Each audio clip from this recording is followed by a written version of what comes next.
Hello students, how are you. तो बच्चों, आज हम अपनी स्टडी स्टार्ट करते हैं। आज डेट हमारी 22 जुलाई 2020। कल हम आपको भिखारिन की कहानी सुना रहे थे, जो कि हिंदी फर्स्ट का चैप्टर 2 है। उसमें हमने यहाँ तक आपको बता दिया था कि जब वो अपने पैसे सेठ के पास मांगने गई थी तो वहाँ पे उसको पैसे तो नहीं मिले। उसने जब बच्चे के बारे में देखा तो वह बच्चा लास्ट में, पहले तो सेठ ने मना कर दिया, लेकिन जब उसे पता चला कि उसे भी वो मिला था और वह उसका बच्चा उसी का बच्चा है जो 7 साल पहले खो गया था मेले में, और जो अंधी को मिल गया था उसने उसको पाला था।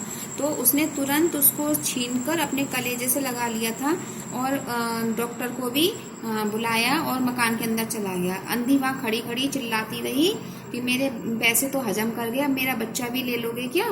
तो हमने यहाँ खत्म किया था। अब आगे की हम कहानी बताते हैं आपको कि सेठ जी बहुत चिंतित हुए और बोले, वह बच्चा मेरा है, यही एक बच्चा है मेरा, 7-10 फुट कहीं खो गया था, अब मिल गया है, इसको तो मैं नहीं दूंगा और लाख यत्न करने पे इसकी प्राण बचाऊंगा। मतलब जब उसे पता चला कि मेरा बच्चा है तो वो बहुत कोशिश करने लगा और घर के अंदर चला गया। और वो अंधी फिर ठाके मार के हंसने लगी, अच्छा तुम्हारा बच्चा है तो तुम लाख यत्न कैसे बचाओगे, और अगर मेरा बच्चा था तो उसे मरने देते तुम।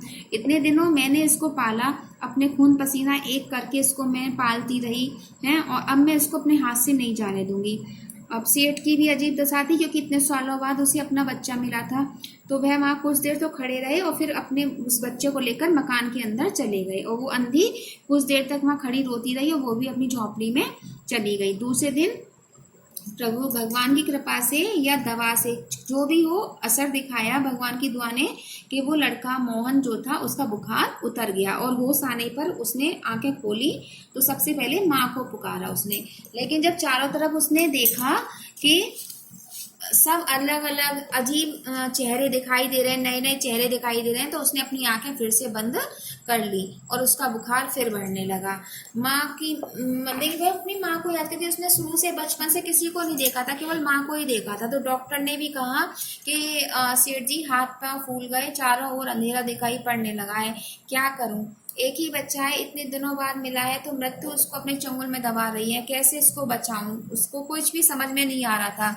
तो वह फिर परंतु वह यहाँ कहा, सेठ जी ने फिर कहा, डॉक्टर ने कहा था कि मतलब कि इसको वो अंधी ही बचा सकती है, क्योंकि ये उसको ही याद कर रहा है। तो उसने अपनी पत्नी को भेजा, देखो शायद वो द्वार पे खड़ी हो।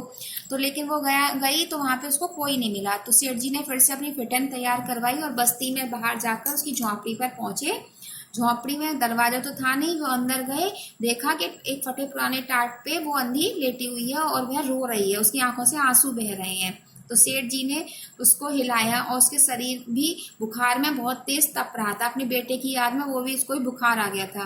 सेठ ने कहा कि बुढ़िया तुम्हारा बच्चा मर रहा है, डॉक्टर निराश हो गए हैं, रह रहकर तुम्हें पुकार रहा है, तुम ही उसके प्राण बचा सकती हो, चलो मेरे साथ चलो।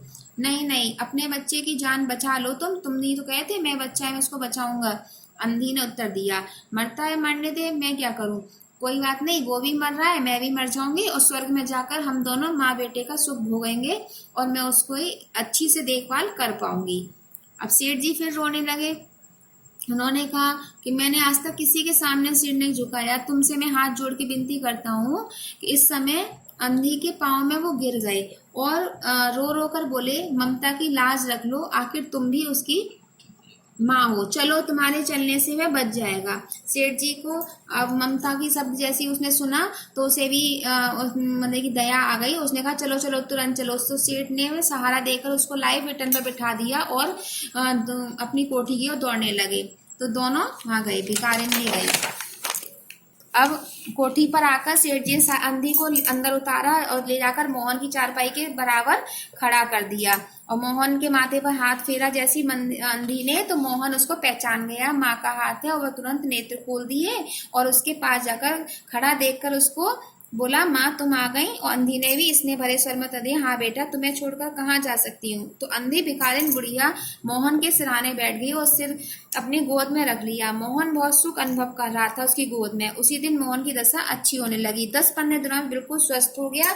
जो काम हकीम न कर पाए वो उस बुढ़िया ने कर दिया। है ना, वैद्यों की पुड़िया और डॉक्टर के मिक्सचर ना कर सके, वह अंधी का स्नेह कर गया और सेवा कर गई।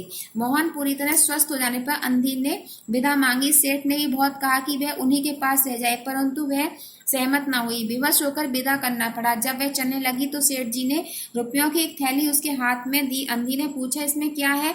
सेठ ने कहा, तुम्हारी धरोहर है, तुम्हारे वे रुपये मेरा वह अपराध। अंधी ने बात काट कर कहा, ये रुपये तो मैंने मोहन के लिए इकट्ठे किए थे, उसी को दे देना।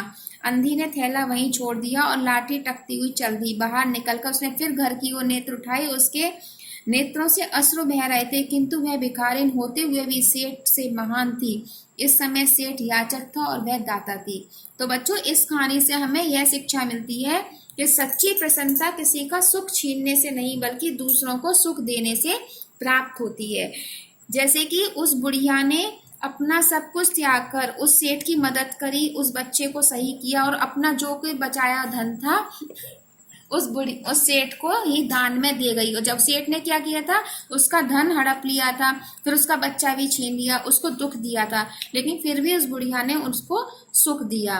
तो बच्चों, इसी तरह से हमको भी अच्छे अच्छे काम करने चाहिए और हमें ये कोशिश करनी चाहिए कि हमारे किसी भी कार्य से सामने वाले को कोई दुख ना मिले। तो बच्चों, बस आज के लिए इतना ही।